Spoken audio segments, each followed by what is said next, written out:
નમસ્તે મિત્રો, ફરી એકવાર અમારા યુટ્યુબ ચેનલમાં તમારું સ્વાગત છે. આજે આપણે વાત કરીશું અગ્નિવીર આર્મીની અંદર આવેલી ભરતી બાબતે. તેમાં કઈ કઈ પોસ્ટ ઉપર ભરતી બહાર પડી છે અને શું લાયકાત જોશે તેની આપણે વિગતવાર ચર્ચા કરીશું વિડીયોના માધ્યમ દ્વારા. તો ચાલો કમ્પ્યુટરની સ્ક્રીન ઉપર અગ્નિવીર આર્મીની અંદર જે ભરતી બહાર પડી છે તેની માહિતી લઈશું. હવે તમે જોઈ શકો છો કે ઇન્ડિયન આર્મી અગ્નિવીર નોટિફિકેશન આવેલી છે. ફોર્મ ભરવાની તારીખ 12/3/2025 થી 10/4/2025 સુધી છે. ઉંમર મર્યાદા બધી લાયકાત માટે સેમ રહેશે. 1/10/2004 થી 1/4/2008 સુધી. હવે 17.5 થી 21 વર્ષની ઉંમર મર્યાદા નક્કી કરેલી છે. કઈ કઈ પોસ્ટ ઉપર ભરતી બહાર પડી છે તેની વાત કરીએ તો જનરલ ડ્યુટી લાયકાત 10 પાસ 45% સાથે, ઊંચાઈ 168 સેન્ટીમીટર. હવે બીજી લાયકાતની વાત કરીએ તો ટેકનિશિયનની અંદર ભરતી બહાર પડી છે. તેમાં લાયકાત 12 પાસ સાયન્સ 12 પાસ હોવું જોઈએ અને સાયન્સની અંદર કરેલું હોવું જોઈએ. તેની અંદર ફિઝિક્સ, કેમેસ્ટ્રી, મેથેમેટિક્સ, ઇંગ્લિશમાં 50% હોવા જોઈએ ફરજિયાત. જો નહીં હોય તો નહીં એપ્લાય કરી શકે. તેમાં ઊંચાઈ 167 સેન્ટીમીટર જોઈએ છે.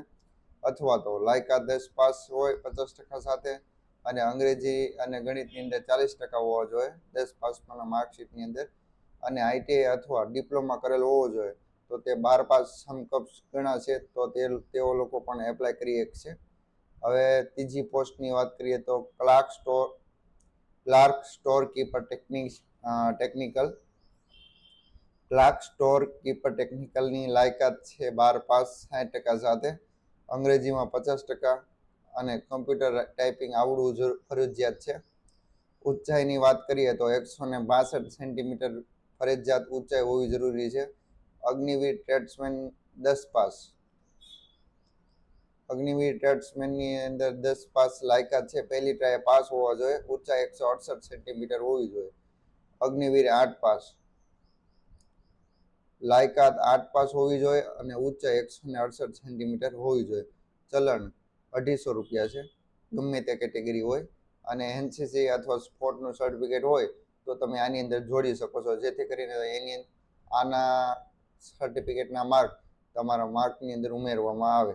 હવે ડોક્યુમેન્ટની વાત કરીએ તો 10માની માર્કશીટ, આધાર કાર્ડ, ફોટો અને સહી, આટલી વસ્તુ ફરજિયાત છે. એપ્લાય કરતા પહેલા તમે એકવાર ચેક કરી જો કે તમે આ સ્કીમની અંદર એલિજિબલ છો કે નહીં. અગ્નિવીર 2025 કરશો એટલે આવશે પહેલી જ link joint Indian army nic.in. તેની અંદર આવી રીતે કેપ્ચા દાખલ કરવાના આવશે. ની સ્ક્રીન ખુલશે. તેમાં હવે આપણે વાત કરીશું કે એલિજિબિલિટી શું છે. કે તમારે ફોર્મ ભરવું હોય, ફોર્મ રજિસ્ટ્રેશન કરતા પહેલા તમે અહીંયા ચેક કરી શકો છો કે એલિજિબિલિટીની અંદર જો હું ફોર્મ ભરી શકીશ કે નહીં.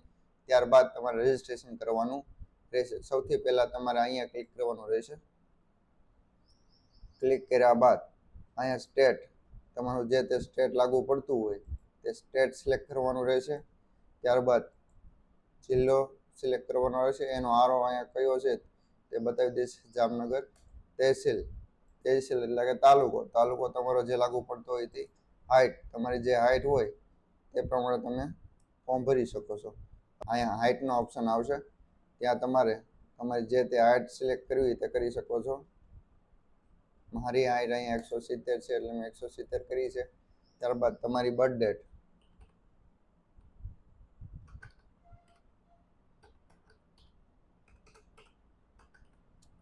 જન્મ તારીખ સિલેક્ટ કરવાની રહેશે. ત્યારબાદ ક્વોલિફિકેશન, કેટલું પાસ છો. 10 પાસ, હું 10 પાસ છું. પાસ છો કે પરીક્ષા દીધા પછી હજી રિઝલ્ટ આવ્યું નથી. પાસ હોય પાસિંગમાં, જો રિઝલ્ટ ન આવ્યું તો એપેરિંગમાં. હવે મેરિડ અનમેરિડનું સિલેક્ટ કરશો. ત્યારબાદ સર્વિસ પર્સન, જો સર્વિસ પર્સન હોય તો આ કરવાની, એટલે કે અગ્નિવીરની અંદર મહિના તમે સર્વિસ કરતા હોય, અગ્નિવીર સિવાયને કાંઈ પણ સર્વિસ કરતા હોય તો યસ, નકર નો. હવે અહીંયા તમારે અહીંયા ક્લિક કરવાનું રહેશે. ક્લિક કરશો એટલે તમે જોઈ શકો છો કે નીચે તમે કઈ પોસ્ટ ઉપર એપ્લાય કરી શકશો તેની વિગતવાર ચર્ચા આપી દીધી. તમે Agniveer 10 pass, 8 pass, Agniveer technician અને જનરલ ડ્યુટી તેમાં એપ્લાય કરી શકો છો. એપ્લાય કરવા માટે અહીંયા ક્લિક કરશો એટલે ડાયરેક્ટ ફોર્મ ખુલી જશે.